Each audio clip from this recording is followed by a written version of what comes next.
Paul Gilmore from Sky. Thanks, Dan. Hi, Mikel. Hello. What is your team use for this game, in particular White and Saka? Are they available? With Thomas, we of course is still out. Kieran is out, and with Ben, it's still a doubt. We have to assess him and see how he's feeling, which is much better. And Bukayo, the same. How do you rate the chances of both White and Saka at this moment in time? Very difficult to rate with injuries. It's just how they feel today, and that's the last day that we can assess them and try to get their feelings, basically. Given the significance of this North London derby and what's at stake, does this feel like it's your biggest game as manager? How much are you relishing the challenge, looking forward to this one? The most exciting one, probably. But we had others when we played the finals against Chelsea and Liverpool in the FA Cup and Community Shield. It was the same. It's when you have the opportunity to achieve one of your objectives in the season. It's just can't wait to play the game, because this is a job and the work that you've done throughout the season to try to earn it. The fact that you can have such a positive achievement and qualify for the Champions League, but not only that, do it at the home of your big rivals, has that been a factor in your message to the players this week?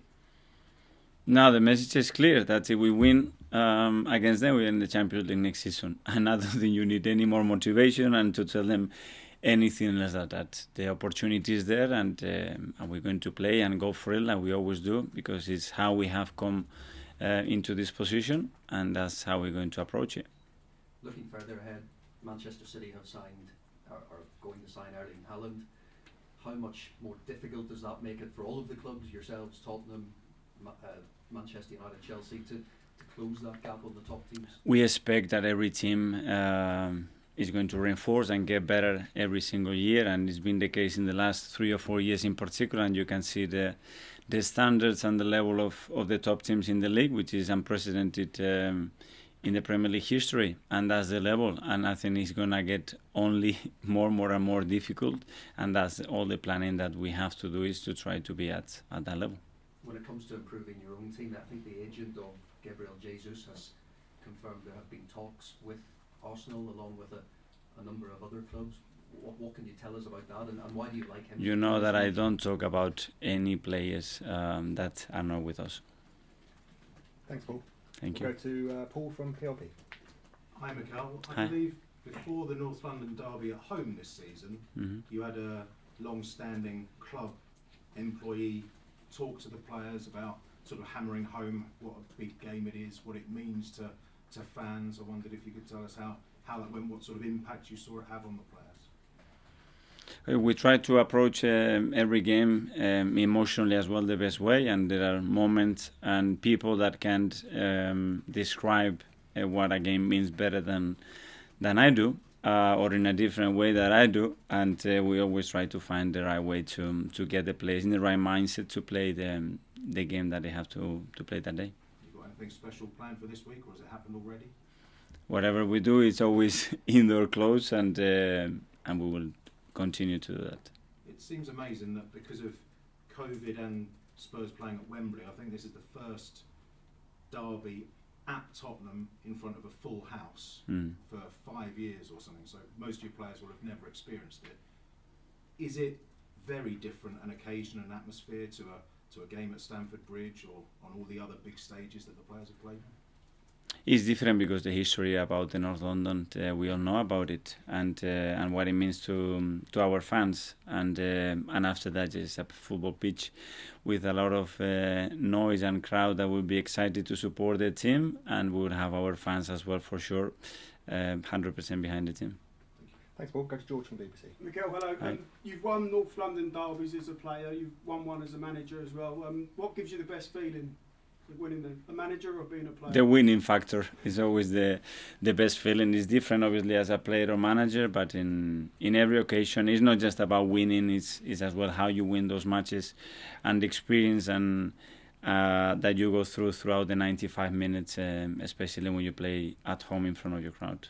The North London derby you had in September, I think 3-1, is that the game that sort of kick-started your season? Because for 30 minutes Arsenal were unbelievable that day. You just haven't looked back really from then. It's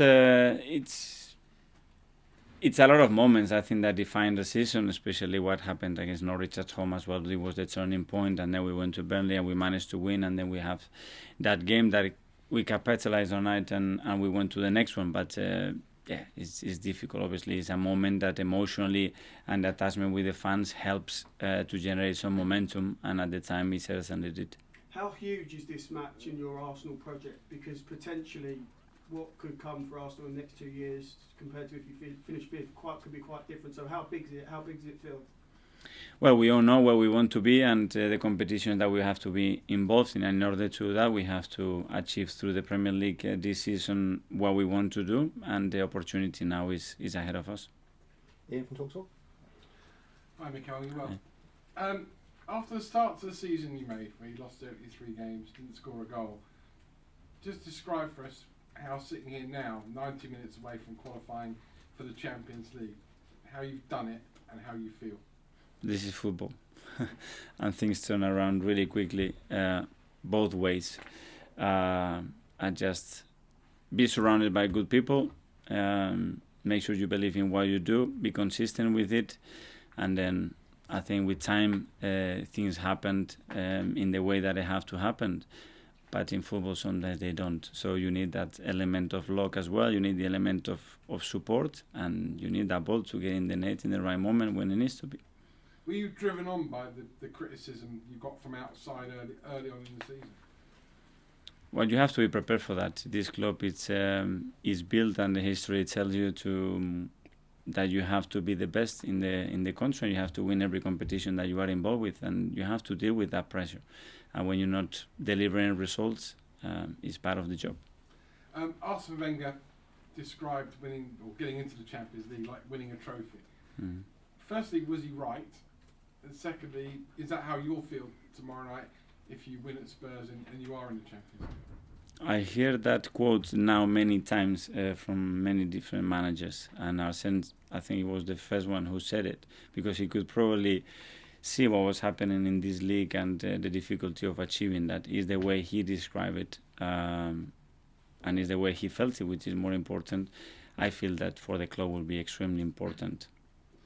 And finally, from me, Arsenal won the title, the double, at the old White Hart Lane. Do you think that if tomorrow night you do win and qualify for the Champions League, the supporters will put that night up alongside the title-winning days that they had at the old Spurs ground and sing about it in the same way? Hopefully we can have this conversation, and that happens tomorrow, and then we can see what happens and what the fans would like to do. Good luck. Thank you. Mark from PA. I'm Cal. Sorry to burst a bubble of excitement for everybody, but you don't actually need to win tomorrow to get into the Champions League.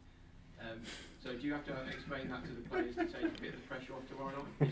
It's not winner takes all that all, is it? For me, it's more about the exciting and the opportunities. And when you have that in football, you have to go and deliver and do it. And that's the mindset that we all have for tomorrow.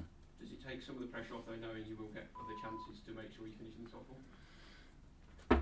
For me, it's not about the pressure. Again, it's about having that inner belief that tomorrow is the day, and tomorrow we want to achieve what we have earned.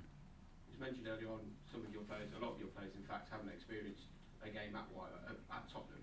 Have you managed to work any way where you can prepare them for it? Have you had people talk to them that have experiences? We always do it just to try to explain to the players what they have to expect, how they can handle certain situations, and try to make them visualize the game before they play it, and it won't be different for this game. Okay, last couple in the broadcast section, James, Ollie. Hi, Mikel. This game's obviously moved from January, and Tottenham were quite critical about that at the time. Do you think the way it's played out that you've ended up gaining an advantage from this fixture being so late in the season? It's so many things that happened throughout the season that is very difficult to answer that question. It's what happens. It's a long time ago now, and this is the game that we have to play, and we haven't decided in many other moments when we play games or when games were postponed, and we haven't done it for this occasion either. Antonio Conte said yesterday that one advantage for him is that he's had more time to work with his players than he had then. So in that sense, could it be actually harder for you, do you think? I don't know. Let's see tomorrow. It's true that it's many months ago, that game, and now we are much closer to the end, and the games took a different level of importance because of the situation that we both are.